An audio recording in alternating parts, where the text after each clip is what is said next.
All right, everybody, welcome to another show. And we've got ourselves a guest today, Coach Ryan Davis. Ryan, thanks for being here, man. Man, thank you guys for having me. Yeah, 100%. Let me get some housekeeping out of the way, then we just get on with the show. I always forget to do this because I'm not a professional, but thanks for all the support, everybody. You guys want to help keep supporting the show, go to very.random.com, check out the cycles that we offer. And if you own a gym in any way, shape, or form, any kind of fitness facility, btwb has you covered with workout tracking, gym management, and billing. Go to btwb.com/all-in-one, get yourself on the wait list, and make your life easier. Okay, Ryan. So, man, Adrian and I talk every week. We're usually just running our mouths about various stuff, and we've got to get, we're always looking to find interesting people to bring on the show. And I'll be honest with you, I was actually poking around the Rogue Fitness website, looking for a little something for my garage gym, and I clicked on like their athletes section. And most of them I know, we're in the CrossFit community. A lot of the strongmen were aware of power lifters, Olympic lifters. And I saw this gentleman I didn't recognize. I'm like, oh, it's this guy. Clicked on your bio. And I was like, oh, man, like a strength and conditioning coach, university level, got his hands in all different types of athletes and sports. Like, who knows what he's found work, what doesn't work, what his methodology of preferences. I got to learn from this guy. And that was kind of the genesis of, why I reached out to you. So again, thanks for being here. Well, now that you say it that way, I'm honored that you guys reached out to me, and this will be a good opportunity for me to talk about a lot of things that didn't work. Oh,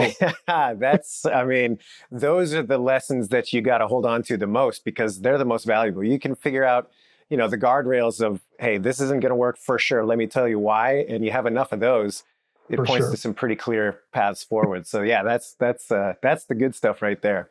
For sure. Yeah, so I could tell people you're a strength and conditioning coach. You've been in various positions at various universities, but if you had to give your, 30 seconds to a minute kind of bio of where you started and where you are now, what would that look like?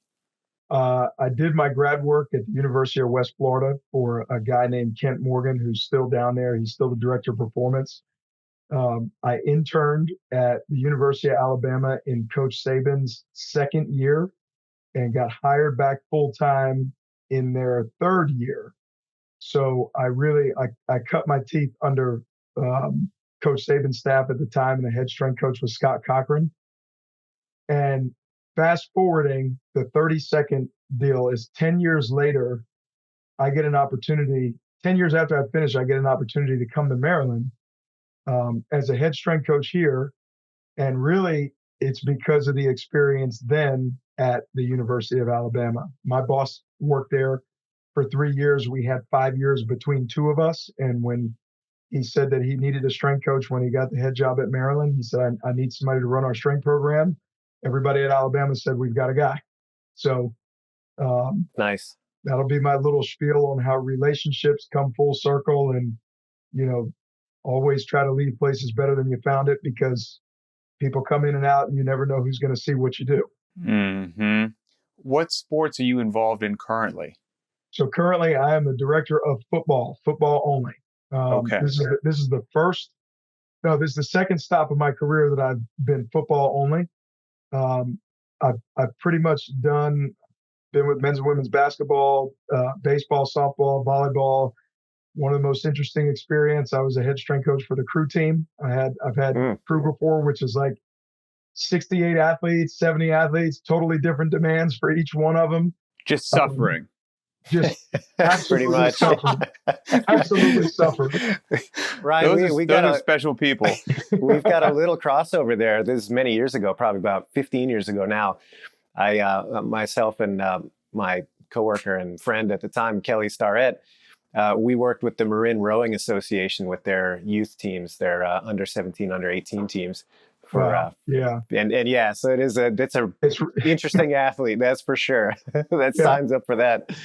It was an experience, but you know what? All those other sports, the most valuable lessons probably for me, it's like when you get in a sport that you're not totally comfortable with or that you don't know, you have to learn the sport to understand the demands of it. Sure. And so like, I mean, when I had volleyball, I'm like, all right, they wanted to teach me how to pepper. They wanted to teach me how to serve. I'm like, all this stuff became critical in, if you're going to prepare athletes to do something, And you've got to be able to understand the demands that are within their sport in order to train them.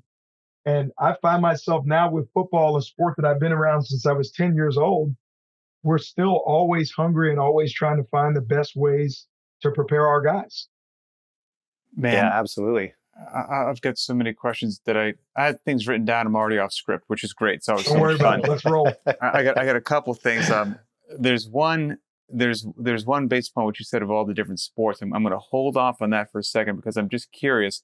Before we move forward, you've been at all these different schools. I'm going to have to guess that depending upon the time frames that you were at these different schools under these different coaches, there were different levels of success or national level achievement that occurred.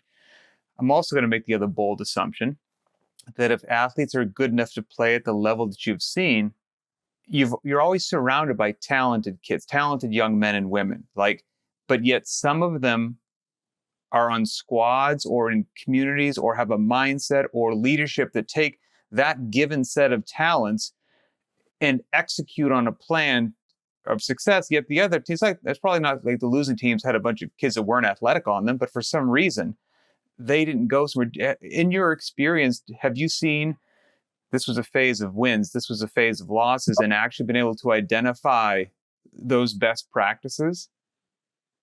So I started at Alabama and was there for cumulatively, I think, 4 years. And I think in 4 years, we lost 4 games. Oh, wow. Right. You guys did all right. They did okay, right? so Coach Saban used to say things all the time like, okay, so what happens is, this is going to sound bad. Please. You forget how hard it is to win. And so, you get so used to something, right? And you're like, you kind of forget at times all that goes into it. What made that guy so special, man, is that he had the ability to just reset, focus on today, and give every single day the attitude, energy, and effort that it deserved. Mm-hmm. And that's not human nature. It's not human nature to do that. And so as you continue to grow, you get in situations where you go, like at my first head job, I went to Sanford in Birmingham. I was 47 miles up the road, and you go, oh, winning is hard again. Oh, like, interesting. It's really hard because where I came from, I was a small piece in this major operation. And as you grow, your influence grows. So now I'm the head strength coach, and I've got more influence in the position with the players. And now you start to feel that stress. And then you go from there to Colorado State and you leveled up again, right? And then you go from there to Maryland and you're like, okay, I've leveled up again. And now everything's amplified. And what I've learned is, I tell my father all the time, don't ever take winning for granted. They'll be like, Maryland's going to play this game. Y'all supposed to win. Now, look, we take the field every week to win. There's no question about that. But don't ever become numb to the process of what it takes to win. Winning is hard. And most people in their careers are going to lose more than they win. Right. But you don't read those stats. Mm-hmm. No, yeah. You don't read those stats. And I'm always curious whether it's at the professional level, the collegiate level, or even, I've got 3 kids and my 2 oldest boys, they both play, basketball and whatnot. And, you'll see it sometimes. And I don't know why some teams have it, why some teams don't. And I have to think it's something to do with leadership, where there are some teams that as soon as the scoreboard doesn't go in their direction and they're down, you see on the bench, they're defeated. Like it could be 5 points, 7 points, and you see other teams that get down and it ignites something in them. They're like, oh, negative. We're going to take this back. Watch us do it. And I'm like, man, if you could harness that and replicate that ability to let these kids know, when you're down, you don't accept it. You dig and you fight, and that always just seems like such an elusive thing. And I just figured you've probably been exposed to that over and over again. And that's got to be one of the toughest, because you can, build somebody's squat, build their power clean, all this stuff. But that between the ears component, it's tough. And in our program, we spend just as much time building that as we do everything on the outside. what you're talking about, people talk leadership. If you can get a team, and I think this is almost in anything, but if you can get a team, a group of people that are, number one, that are mission centered. So regardless of the circumstance, this is what we're here to do. Okay. And if you can get your best or most talented people in that group working the hardest, then you're going to have great leadership. You're going to have the type of success that you want, because ultimately, I think what we're both doing in the realms that we're both in is we're trying to get people to do things that aren't common. It's not, we're trying to get people to do things that aren't human nature, right? And we do this thing with our guys called shop talk. We had one on the compound interest effect of consistency. Mm-hmm. So when you're talking about your sons, this is so funny. You guys ever see the compound interest on a penny doubled every day for 30 days? Yes. Yeah. All right. So you ever get in a room and people are like, all right, what would you rather have, $1 million or a penny doubled every 30 days? Mm-hmm. Why do people go for the million? Well, it's the easy thing, right? Like it's the big result. So when you look at that penny doubled and the compound interest in it, why do people quit when they have a New Year's resolution? Like, I'm going back to the gym. And people quit at day 5 or day 10 because the compound interest isn't greater than the effort that they're putting in. Mm-hmm. Like the result isn't higher than the work that it's taking on the front end. Mm-hmm. Right? So people start to lose a game. And why do they get mad? Because they're doing all this work and the result isn't what they want. Right. But watch this. This is what the time at Alabama taught me. Here's the other end of that. You look at day 10, you can't even afford to buy lunch yet, right? Like there's no money there. Right. Day 21, you got some money going behind you. Look at like day 28 and 29. When you start having success, the other end of that is, I'm so good, I can give myself permission to not do it with the focus, energy, and attitude that it requires. And maybe there isn't you get as bad of a consequence. That's complacency. And what you don't realize is if you're at day 29 and you've been really good, you give yourself permission, you give up 2.6 million in compound interest. Mm-hmm. So when we contextualize that for players, all we're trying to teach them to do is like, look, focus on this and let's worry about this. Let's worry about the things that we can control and doing those things to the absolute best of our ability. And when the whistle blows and when the horn goes off, let's do everything we can to just empty the tank. Just leave it out there. Don't save anything and we'll live with the result. But that's not human nature. People don't want to do that. That's tough to get people to do that. Yep. Man, so many things you said in there. It's really interesting because, we don't know you that well and I don't know how well you know us, but there's so many thematic consistencies that Pat and I talk about all the time. And consistency is one of them. Like if listeners to our show take away one thing, it's that, we believe consistency trumps just about anything else. It doesn't matter, what the method is that you're applying. It doesn't matter if you're doing sets of 5 or sets of 3 at the end of the day. What does matter is that you're in there often enough that you can, like you said, you can start to see the effect of that piling on. And so that to me, I think is just so cool that, we haven't talked about method at all as far as, what exercise selection, how do you approach, different sports. You're talking about different demands for different athletes. But what seems to be universal is like, hey, man, if that consistency is not there, it doesn't matter at all. Like this Adrian, has to be the ground zero, I think what you just said, like if when my older players hear this, they're going to laugh when they hear you say it. Because I get into this all the time. You're a young guy coming into our program. Of course you have to learn discipline. You have to learn the way of which things are done. You're a 4th or 5th year guy, and people miss the boat on this even when it comes to just general population training. Yep. What should I do? Show up. What you should do is show up every single day. That is so much more important than whether you're going to get on a barbell or whether you're going to get on a trap bar. I don't care what adjustments or modifications you make, but every day you got to find a way to show up. I mean, amen. That is so much of what Pat and I try to push out there week after week. So man, it's cool to have that just reflected in a completely different environment than when we're working with, because most of our audience is, they're normal people that just want to live a fit and happy, healthy life. They're not necessarily athletes that are looking to be right at the tippy top of that performance edge, although we do have some of those people as well. Sure. The majority of it is just, hey, we just want to be fit, healthy, useful, productive people. And it's the same message, So I love it when stuff like that starts to overlap between different worlds. I think that's the coolest thing. Absolutely. Out of curiosity, is that a struggle for your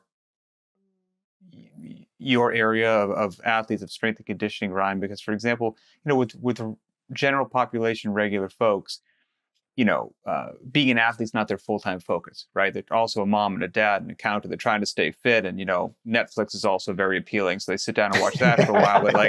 But you get these, kids. It could be young men that are hungry, showing up. Maybe they're on scholarship. Do you have to wrangle some of them to get in, or they're like, no, I'm here, I know what I need to do, and getting him in the gym is not a problem, or is it you got the whole gamut? What was important to you at 18 and 22? Being in the gym every day. Roger that. You see what I mean? So we have the gamut, right? But I'm in a great position here because we have such a great relationship with our players. Like I think people in my setting, they're going to allow you to push them to the depth of the relationship. And when you have really good ones, they we chase them around. Sometimes we gotta get guys. We're always focusing to try to get guys back on track and make sure that they're chasing that consistency. But they allow us to do that. They count on us to do that, right? So we do see the gamut, but sometimes I gotta remind, my mom watches the games and she looks at them like they're pros already, and I gotta remind her, sometimes I'm like, Mom, they're 18 and 22, right? Like they're kids. They start as kids and they leave as men. Mm-hmm. And there's go ahead, sorry, boss. Pat, go ahead. Oh, I was just going to say that's really echoes what you said up front when you're talking about your bio and your career, and how opportunities opened up for you because of the relationships you had early. You couldn't have predicted that, but it built on itself and ultimately opened up a door later on that is like, hey, this is amazing. It seems like that is very similar in your approach as far as, okay, if you have a deep relationship with these kids and they trust you enough that when you do come hounding them, they're like, okay, coach is telling me what to do. I better get in there. That is a huge strength, right? If you don't have that kind of depth of relationship, it's going to be a lot easier for somebody to blow you off. It's going to be a lot easier for them to convince themselves that I've done enough. I don't need to listen to this advice. And then next thing you know, you're on the opposite end of that compound interest that you're talking about, right? You're compounding interest in the opposite direction. That's right. So that's really interesting. That again, we haven't talked about method, we haven't talked about sets and reps, we haven't talked about exercises, but depth of relationship and consistency. I mean, again, those seem to be foundational. So that's cool. Big time. Well, and maybe getting to a little bit of the actual strength and conditioning, which we'll get to maybe eventually. But I would also find was interesting, you said earlier, was, man, you've had a taste of so many different sports. I mean, so many different disciplines that all have potentially very highly specific and unique aspects of their competitions, of their sports. But have you also found, because most people don't have a background in, again, going off your bio here on Rogue, football and volleyball, tennis, baseball, softball, basketball, rowing, soccer, and gymnastics. Like, holy cow, that's crazy. So have you found okay, there's some very interesting, I'm not really concerned about my lineman's 5K run time, there's some different aspects here, but have you found there's also a tremendous amount of commonalities and transference between all those sports where you're like, okay, you know what? You're playing football. I got something for you. It's called the back squat. Oh, you're doing soccer. I got something for you. It's called the back squat. Are there some things that are like your universals, and then you sprinkle on the specificity as needed? Yeah. So I think the more trained you are, the more specific you can get. Right. What do you mean? All right. So when we start at the beginning of a training block. It's a foundational phase. Right. So when people are coming in and they're out of shape and they're beat up from a season or whatever, we're not at the point in the year then where we're doing super specific things as it relates to the position. Gotcha. That's a general physical prep block for us. That is a GPP phase where we are trying to establish foundational strength, foundational aerobic capacity. We're really trying to establish foundationally what we're going to build on. And as they become more fit, as they become stronger, as they become more in shape, then the more specific with how you can train them in regards to preparing them for what they're going to see on the field or on the court or, whatever their respective disciplines play. So I do think there's a ton of carryover in different things. The magic is kind of like, I know the college football schedule inside and out. I know the demands that are within the sport. I know the demands that are around the sport. I understand dealing with coaches. There are 10 full-time coaches upstairs, plus they all have GAs and quality controls and assistants. So I understand the dynamic of managing that, and I understand the culture and dynamic within college football. When you take, let's say, women's soccer, there's a different learning curve. So it's not just learning how you're going to prepare them. I'm learning about the culture of the sport, the commonalities in the sport. I'm learning about the relationship between the coach and those athletes and how they practice, how they prepare, how they meet. Because ultimately, I'm not necessarily responsible physically for preparing them for game day. And I'm saying that loosely. I'm really responsible for preparing them for the demands of the next phase of practice. I see. It's understanding everything that surrounds the sport. And when you look at the resume, I started small and I had, I'll take like women's tennis. When I had men's and women's tennis, they're not huge rosters. So it becomes a lot easier to manage. When I first got crew and I was like, oh, all 70 of them are mine.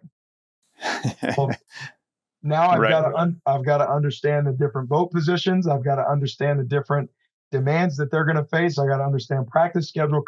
So it's a culmination of all those things that we're really trying to gain knowledge on in that sport so we can find a way to best prepare them. Yeah. Interesting. So what I heard you saying there at the beginning was that, okay, you kind of have this foundational work. If somebody comes in, maybe they're a talented athlete, but they just don't have a lot of, general physical traits developed yet. It doesn't make a lot of sense to do polish work, so to speak, on their specific positions. Do you find, so my question in there is like, do you find that there's a lot of people that kind of get that inverted? Because I have to imagine it's pretty seductive to want to do that specific work first because this is my position. Exactly, yeah. And so I bet you, and I guess I'm asking, like, is that usually the athlete's point of view? Do they have a point of view? And then how often do coaches kind of fall into that trap in your experience as well? The most common thing that we probably deal with in regards to that is, well, when I was with my trainer, this is what we did. And I'm like, okay, that's cool. But you want to know something? You're paying that person and that person's going to do whatever you like. You're not going to pay that person. How many people do y'all know that are like, I'm going to go pay this person to put me through the gritty, nasty, boring, mundane work that I need before I can get to the sexy stuff for Instagram? Yeah. So that is probably the most common. And then like in our setting, and this is a credit to our guys, I don't deal with it so much because people get humbled quickly when they get here. Like whatever you were doing before you got here, or, what you thought you did in high school or at the JUCO, like these guys have been doing this and it's not a choice anymore. This is a part of their daily schedule and they do it every day. So a lot of times it doesn't take very long for those kind of new people to get humbled in a way where I don't really have to say much. Well, I bet a lot of those people with regards to getting humbled, I say this as I didn't play any college sports. I'm not an athletically gifted person. But when I go to the games of like my sons or whatnot, I'm always astonished at how every parent thinks their kid's going to the NFL or the NBA, right? I'm like, have all of you run the numbers on this? Like, for example, before we chatted with you today, I looked up just some good numbers. So there's kids playing high school football. There's about 1.1 million kids playing high school football. 19,000 of those will go D1. That's 1%. It's like, I don't think you've run the numbers. So I'm sure most of these kids who do excel, they're used to being a big fish in a small pond and crush it. And then they show up and like, oh, everyone else is really good too. Oh, This is an interesting environment. So I can see how there's some humbling that goes on when everyone is like, like all of a sudden everyone's like me. That's going to be a crazy environment. And then it happens again, right? So your best ones, you're going to give 1% of the number you just gave me. And those are the guys that just got drafted the last few days. And guess what? They're going to walk into a locker room and realize there are no bad players in the NFL. Right. Yeah. Categorically, right? Like yeah. So it happens again. What slice of the pie do you? I don't know how to phrase this, because I'm genuinely not trying to take any hard work away from anybody.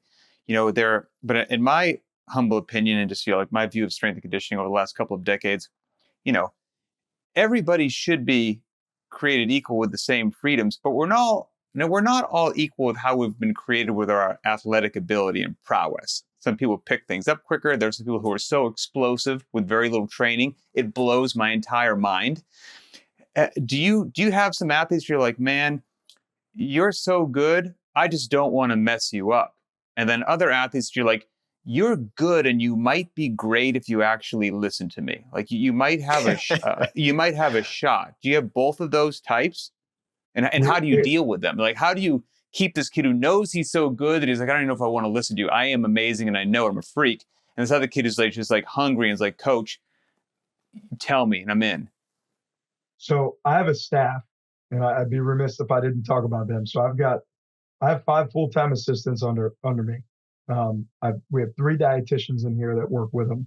Oh, wow, that's cool. We have a full-time sports scientist who also has a staff that measures all the tech, which we can get into. We've got Perch, we've got Catapult, we use all the Vault products. Like we have a lot of things, but in that scenario, it goes back to first and foremost the relationship. So to understand, you just gave me a very specific point, which I have 2 guys that play on our roster that are both D linemen and they know it. And I look at one of them. I had the kid with me for 2 years where we were like each other's best friend, where he trained with me at 6 a.m. every morning. And it's kind of like some people view it as punishment, but he knew that I was molding him.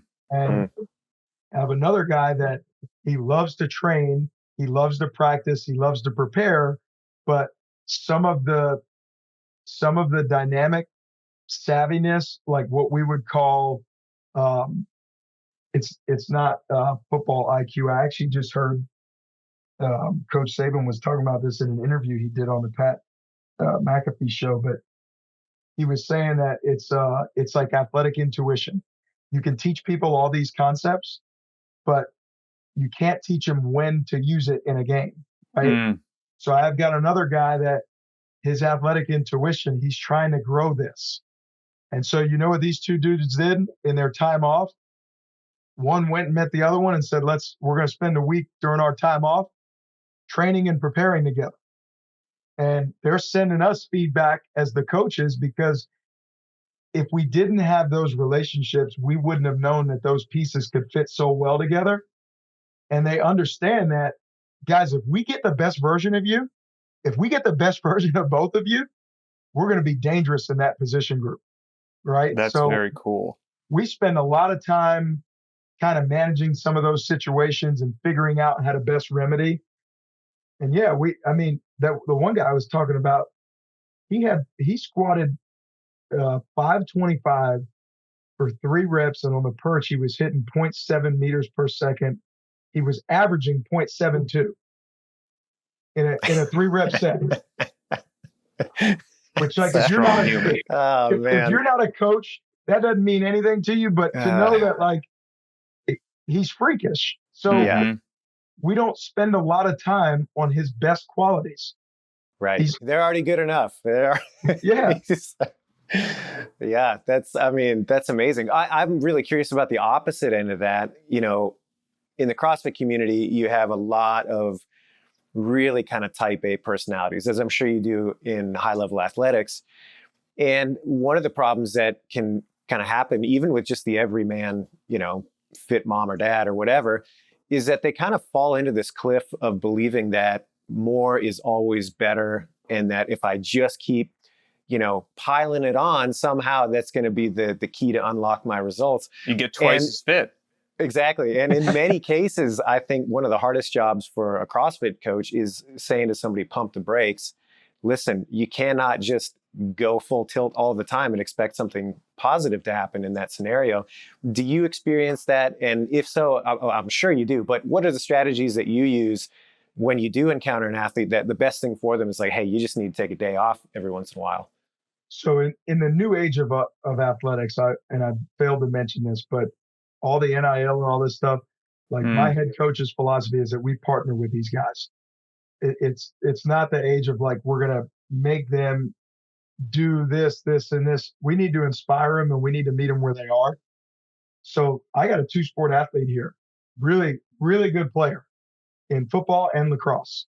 And he's go all the time. So when we were in the off season, I'm like, finally, we're at the point where we don't have games on the weekend. He'll tell you, and hopefully he hears this. I'm sure he'll call me too.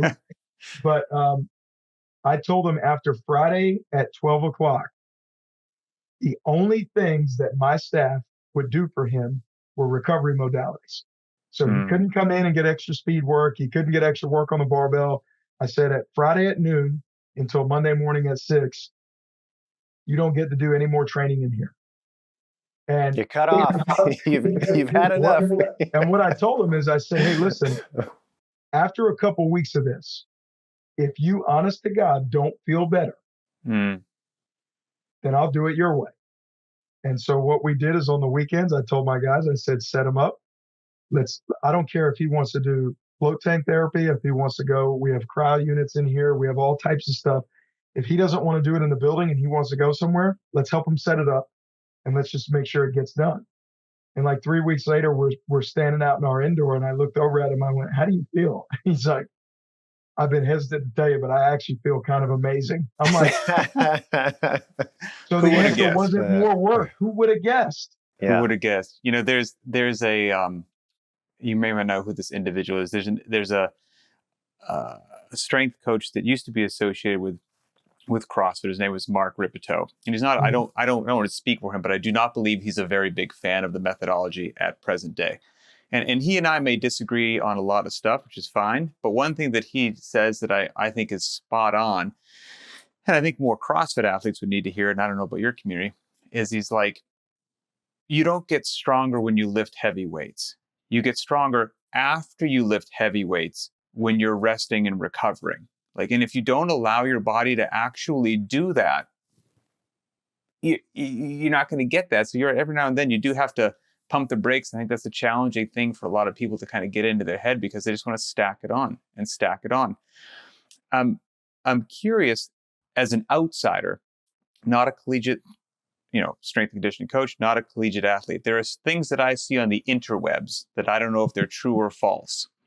And I've seen some people be like, look, hey, how you guys work out in your garage is one thing, but I'm here to tell you, if you were in an environment where the stakes are really high, there's a lot of money on the table, there are things that you just wouldn't do because the risk is not worth the reward. And one of the classic ones I always hear is just basically deadlifting heavy. They're like, you're not going to see heavy deadlifts in a high level strength and conditioning weight room because the risk is not worth the reward. I don't know if that's true or false. And I'm just curious from your opinion, are there things that are just like, don't fall into that risk versus reward category? Or there are some things that you're like, no, that's incorrect. We absolutely deadlift. I think there's probably a mix of both when I'm speaking for our field kind of in general. For us specifically, we always look at risk reward. I mean, we're in a situation right now where we want, it's more so, what can we do if we're chasing a certain adaptation? then let's make sure the things that we're doing are the things that yield us the greatest results. Let's not do things that don't yield us those results because we don't have time and we have a new roster every year now. So do we use them? Absolutely. We absolutely do. And I feel like we have a good enough staff. I feel like we have a team who's got a toolbox to be able to equip that, or we've equipped them with that, where they're competent enough to do it. And I think more of the fact is like, how are you going to program that? Mm-hmm. Are we going to come in and are we going to deadlift for 45 minutes and we're going to chase 92%? Mm-hmm. No, we're not going to do that. How we use the deadlift in our program, we use the deadlift for starting strength. So we're going to make sure that that's reflected in the programming. And as we continue to build, we're going to build to more explosive strength. So I think there's a smart way where there are a lot of ways to skin a cat, but it's really how you're doing it, how you're using those methods within your system or your program. Yeah, I couldn't agree more. I feel like I'll give this to you, Boz. I'm just going to say that I'll let it go. Yeah. I'm glad you said that. Not that I was going to call you a liar if you said something else, but all I'm going to say is I went to your Instagram profile and you boys go hard. I've seen you doing some lifting. You boys go hard. we like to train. Train. Well, but I was going to say, I feel like that is so often lost when people are talking about methodology. It's like, hey, there's so much nuance to how you choose to employ something.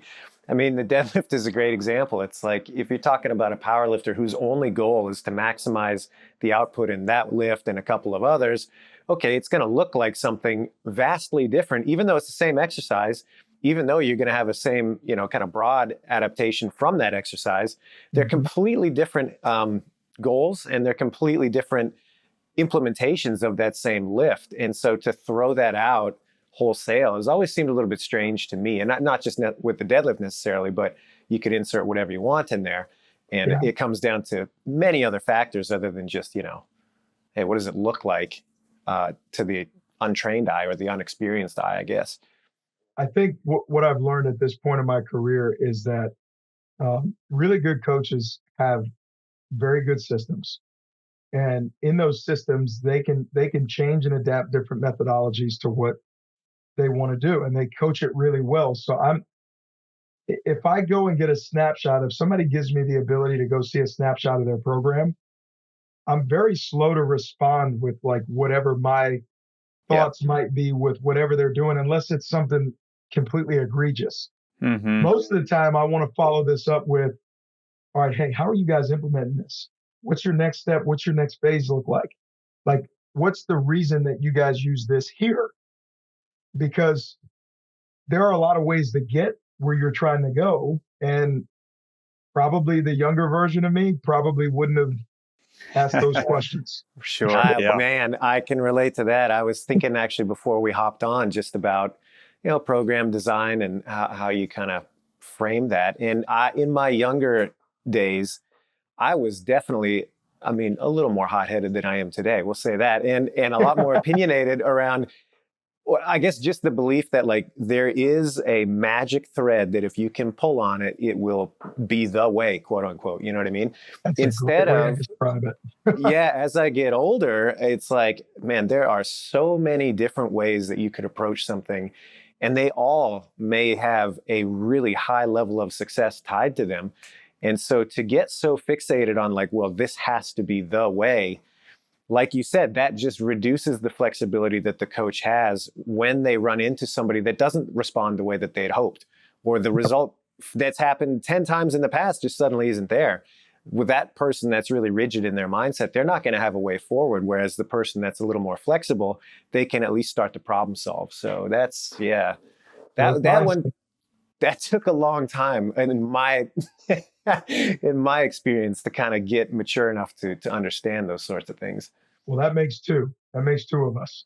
Yeah, I'll hop into that train as well. I've got one question, then a follow-up question, and maybe it's the appropriate time to ask this now that we're 45 minutes into the conversation, which is if somebody showed up to your school, your university, and you said, hey, welcome aboard, Coach Ryan, this is my strength and conditioning philosophy. What would that kind of conversation look like? How would you describe, what you do, your methods and your philosophy, your purpose? When I started running a program 13 years ago, I would tell you that we're Olympic based. And I had a mindset that I associated a lot of what we did with how good of a player you were.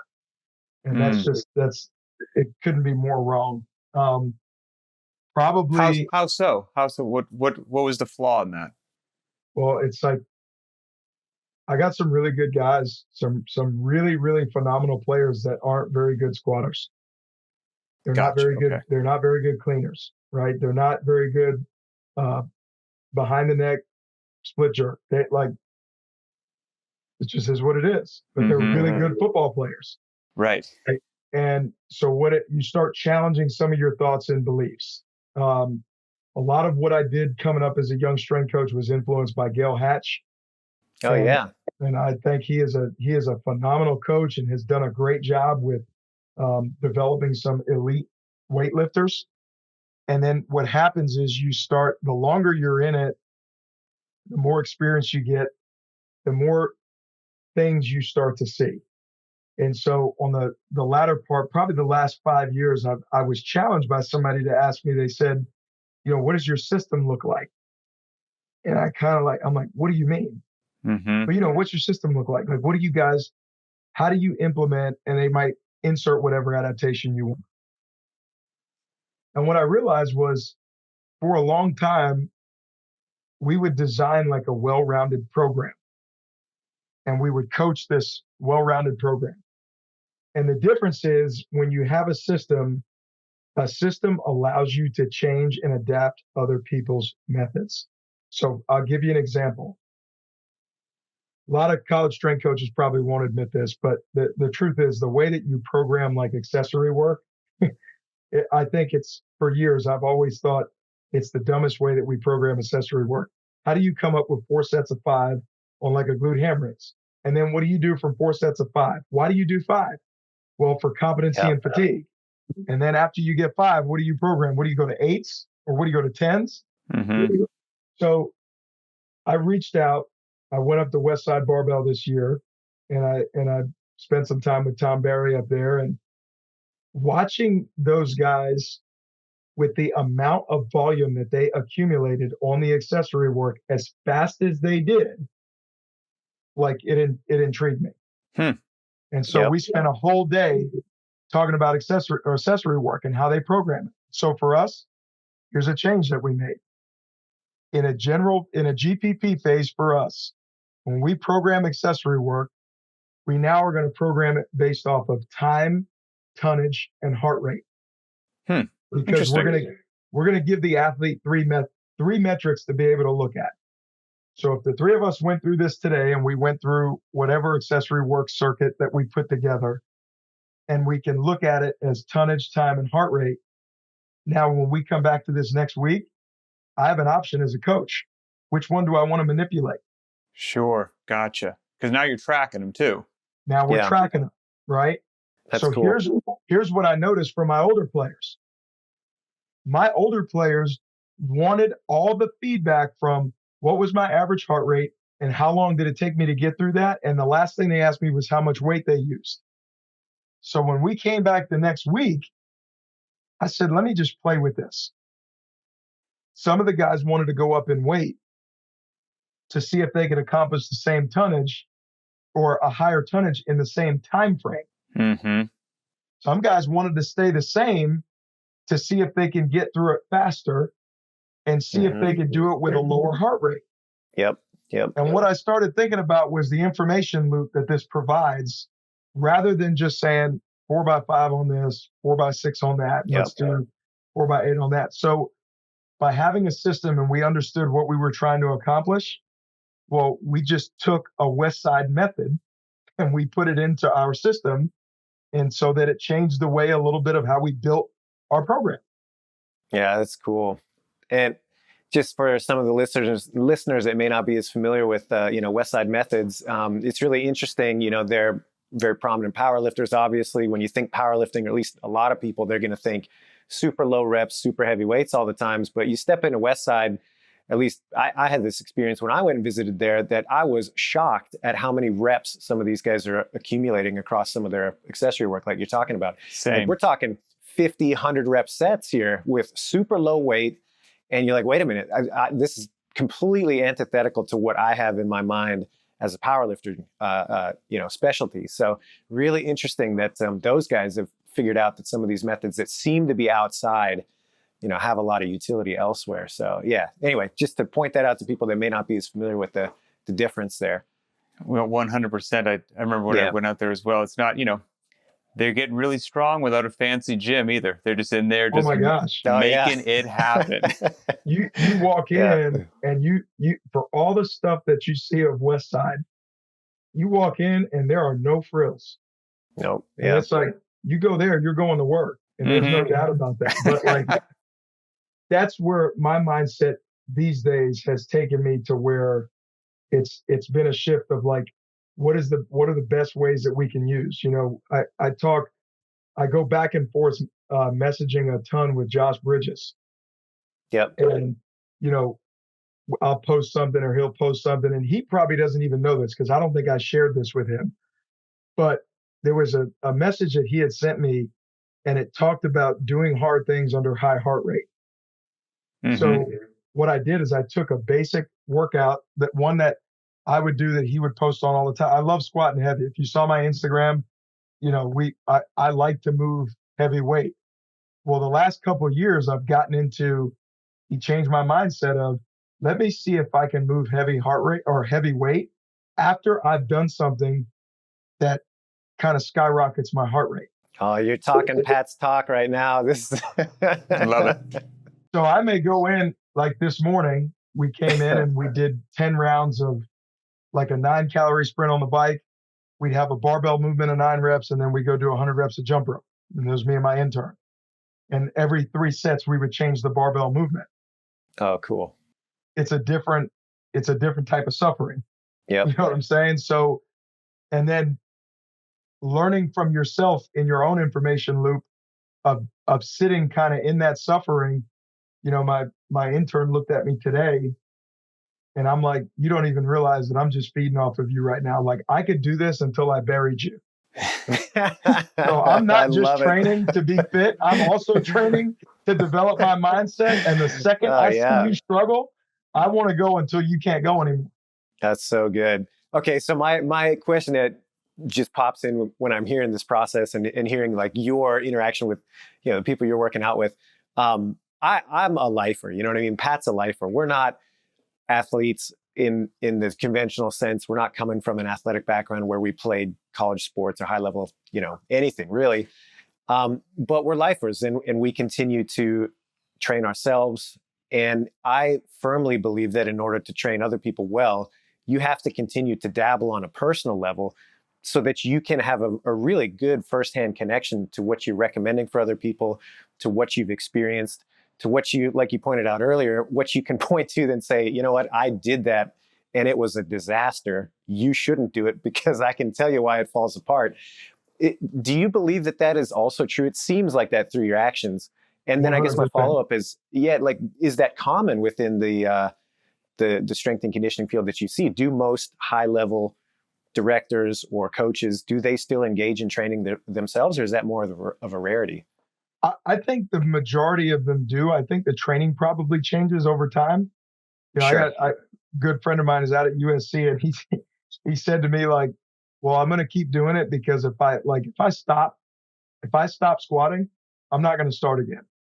Like I'm just going to stop. Got to keep it moving. Fair enough. So, I think it's that, but you know what? Like I also think I have a fear of not doing it because of that compound interest, right? Like I don't want to stop or become unfit. And I come from a family that we've got a lot of issues that run through our family. Mm-hmm.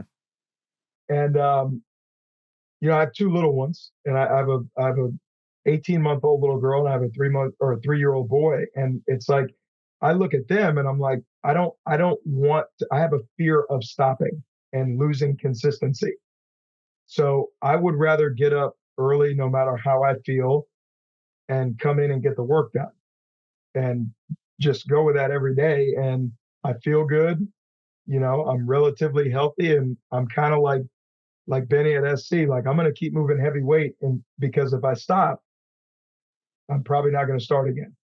Mm-hmm. 100%. The starting and stopping game, that's a roller coaster that you don't want to be tough. on. It's Yep. it's so much easier, even if the workout's quote unquote not perfect, or whatever it happens to be. If you just get something in, that back to that consistency piece, and you keep doing it, you're just putting good days in the bank, and that wall that you're building of fitness, even those little bricks add up. You just got to Yep. keep putting another brick in the wall, and that wall will get stronger. You can put small handful of big bricks or a million little bricks. Either one's going to be a pretty formidable wall, Absolutely. at the end of Yes. it. Well, I know that I'm going to get both you and Adrian somewhere else, so we'll wrap this up right now. And first of all, touch on maybe your family's history. You've got some kids. I mean, there's so many other things I'd like to chat with you about. Just non-sports, just life stuff, life and fitness coming together, healthy lifestyles and nutrition. There's so many things we didn't get to talk on, so we may have to have you circle back here. But if somebody wants to learn more about you, your program, how can they find you? How can they contact you? What are some ways you can just throw out to people? So all of my platforms, Twitter, Instagram, it's at Coach Ryan Davis. There, I know it's under construction. We just pulled it down, but I have a website, coachryandavis.com. We're updating the website with some new stuff. Our stuff that we've got with Rogue, and some of the things that I'm doing like this, of just making sure that information's out there, which that will be up by the start of the summer. But the easiest way is just hit me on one of those platforms at coachryandavis.com or Coach Ryan Davis. I try to get back to anybody that hits me up. I try to get back to anybody. Awesome. Very cool. Yeah, much appreciated. Much appreciated, sir. Thank you very much. Yeah, thank you. And as we say at the end of all these, appreciate everybody watching and listening. You can find this show obviously in an audio format, but you can find it on the btwb YouTube channel. Post your thoughts and comments under this for general strength and conditioning, collegiate athletics, similar approach, different approach, whatever it is. We read those comments. They drive content for future shows. So we appreciate all of that. And for Ryan Davis and Adrian Bosman, I'm Pat Sherwood, and we'll see you next time.